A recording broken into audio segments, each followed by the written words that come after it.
Just because the Bible shouldn't be taken literally doesn't mean you should disregard the whole thing altogether.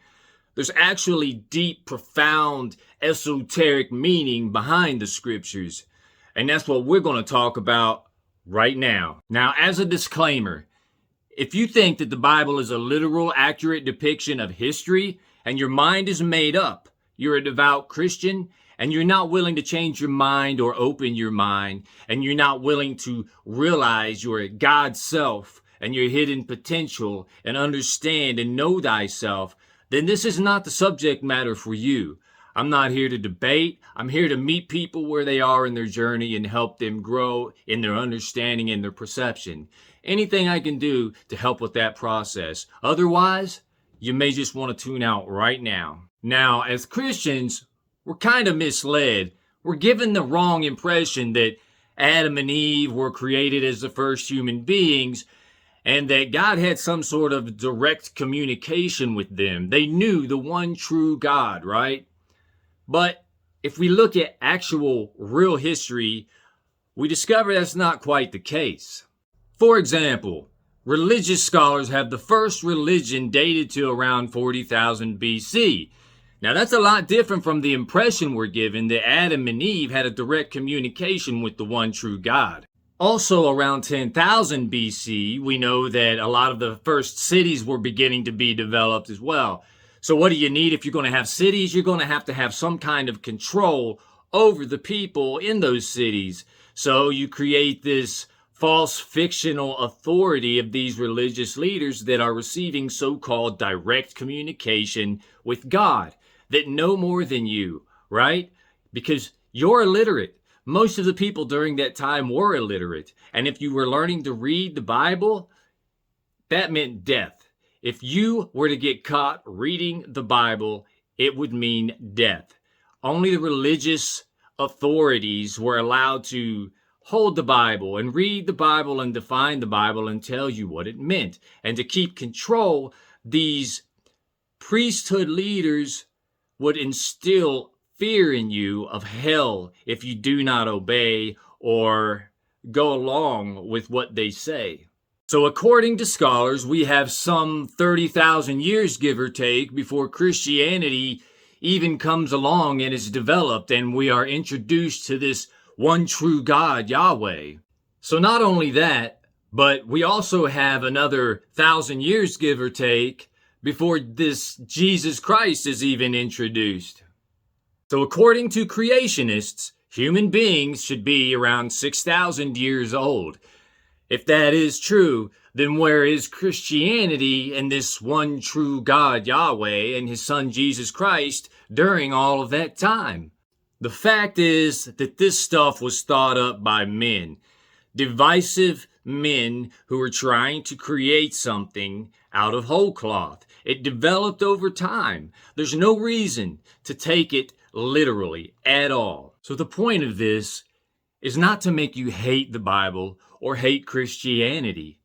The point is to make you think that just maybe there's something more profound, esoteric, deep knowledge that will reveal to yourself your true human potential and deepen your relationship with God, rather than thinking that God is outside of yourself somewhere.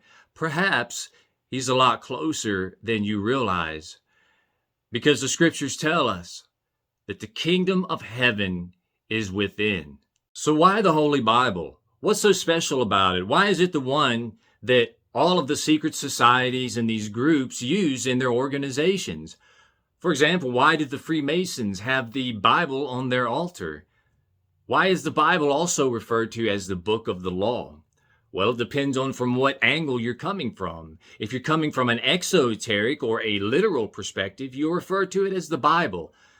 But if you are on a journey to enlightenment and you have a deeper esoteric knowledge of these things, then you refer to it as the book of the law. Why the book of the law?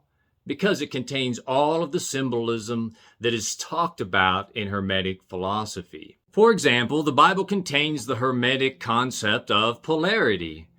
You have light and darkness, love and hate, good and evil, sickness and health. You even have the three-in-one Godhead, God the Father, the Son, and the Holy Ghost, which is symbolic of Osiris, Isis, and Horus. All of these old concepts, they just, from thousands of years ago, they just springboard off of each other.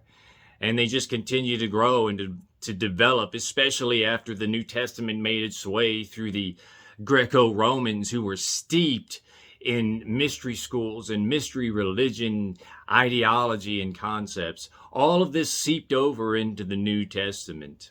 We even have the concept of reaping what you sow, which is the law of attraction, the law of cause and effect. Everything is there in the Holy Bible, or the book of the law, we might say. That is why the Holy Bible is so important. Unfortunately, when people are unfamiliar with esoteric and occult language, they tend to get distracted by things that shouldn't be taken literally. For example, the notorious white Jesus. We all know that Jesus was not white. The skin of white is symbolic. It is a representation of purity, and it's alchemical. It's meant to describe the perfect prototype, the perfect human being, the enlightened human being, filled with whiteness, with light. This is not meant to be taken literally, and unfortunately, a lot of people will try to make this a major issue, and it really distracts people from being able to understand the esoteric understanding, the deeper understanding, that it's about alchemy and purifying yourself. Everyone knows Jesus is not literally white. So as you can see, a little bit of research can go a long way. As we broaden our esoteric understanding and we do more research in the occult, we come to understand more about the true meaning of who or what God is and what the scriptures are really saying. We start to come in to realize this language that Paul spoke about, this secret language, this secret knowledge, this gnosis that Paul claimed that he had of the true Christ. And as we do this, we'll walk closer with God on this earth. And it's not that I'm claiming that I know everything. It's just that I'm willing to put myself out there for the world to see and witness that we can think for ourselves and we can have our own personal revelation and our own personal walk with God. And hopefully that can encourage others to do the same. And we can spark humanity's true potential and get our fellow human beings out of these conditioned, programmed boxes. So, if you like this content, please share, please subscribe, tell people about it. And if you do that, I greatly appreciate it. Till next time, peace.